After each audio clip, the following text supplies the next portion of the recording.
আসসালামু আলাইকুম রহমতুল্লাহি ওয়া বারাকাতুহু। পৃথিবীতে মানুষ সৃষ্টির সেরা একটি জীব। পৃথিবী মানুষের মতো মানুষ হলে তুমি আশরাফুল মাখলুকাত।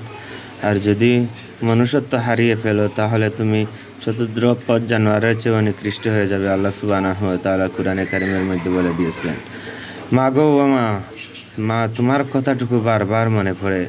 তোমার প্রত্যেকটি অঙ্গ, প্রত্যেকটি কাজে মাগো আমাদের জন্য ব্যবহার হয়েছে।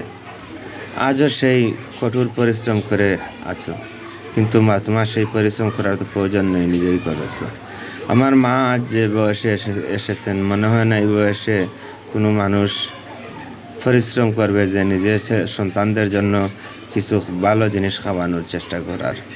আমার মা অনেক কৃষিকাজ করেন।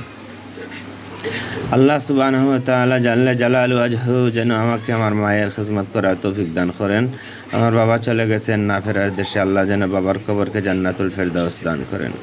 মনুষ্যত্বের বিকাশ এক এক ধরনের, এক এক রকমের হতে পারে, তাই তুমি মনুষ্যত্ব ছেড়ে দিও না। নতুনত্ব খুঁজতে গিয়ে নতুন কিছু পেয়ে পুরাতন কিছুকে তুমি ভুলে যেও না।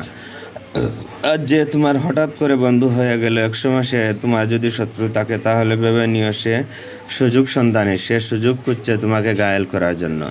এমনও কিছু লোক আছে সমাজে, তোমার পাশে বসবে, পাশে বসে কথা শুনবে। তোমার মূল এফেক্ট যে জায়গায় আঘাত করলে তুমি প্রতিহত হয়ে যাবে, নষ্ট হয়ে যাবে, পরে দেখা যাবে সে জায়গায় আঘাত করেছে, নতুবা অন্য কাউকে দিয়ে আঘাত করিয়েছে। তাই জীবন চলার পথে বারবার ভুল করা যাবে না। একবার, দুইবার, তিনবার, চারবার, পাঁচবার পর্যন্ত তোমার ভুল হয়ে গেল, তাও যদি তুমি সজাগ না থাকো তাহলে এর জন্য কে দায়ী? আল্লাহ সুবহানাহু ওয়া তাআলা সব কিছু করেন ঠিকই, কিন্তু আল্লাহ সুবহানাহু ওয়া তাআলা তোমাকে চলার বাক শক্তি, জ্ঞান দিয়েছেন। তুমি এই পথে চলতে হবে। তুমি যে পথে চলবে, কোন পথ ভালো কোন পথ মন্দ, আল্লাহ সুবহানাহু ওয়া তাআলা দুনিয়া এবং আখিরাতের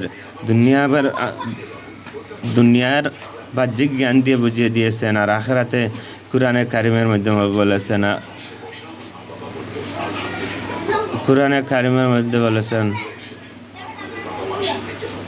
আয়াতটা ভুলে গেছি আমি। কুরআনে কারিমের মধ্যে আল্লাহ বলে দিয়েছেন, আমি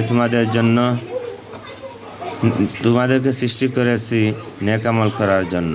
আল্লাহ সুবহানাহু ওয়া তাআলার উদ্দেশ্য যদি তাকে নেক আমল করার জন্য, আর আমরা যদি আমাদের ইচ্ছা মতো চলি, তাহলে আমরা গন্তব্যস্থলে পৌঁছানো সম্ভব হবে না।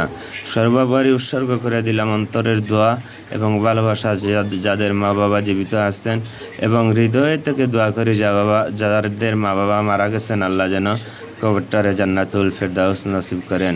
আর আমাদেরকে আল্লাহ যে সন্তানগুলো দিয়েছেন, আমরা মারা যাওয়ার পরে যেন কবর জিয়ারত করে এবং আমাদের সন্তানরাই আমাদের জানাজার নামাজ পড়াতে পারে। আল্লাহ আমাদের সেই তৌফিক দান করো। ওমা তাওফিকি ইল্লা বিল্লাহ, আলাইহি তাওয়াক্কালতু ইলাইহি উনীব। আল্লাহ আমাদের সহায় হোক। আসসালামু আলাইকুম।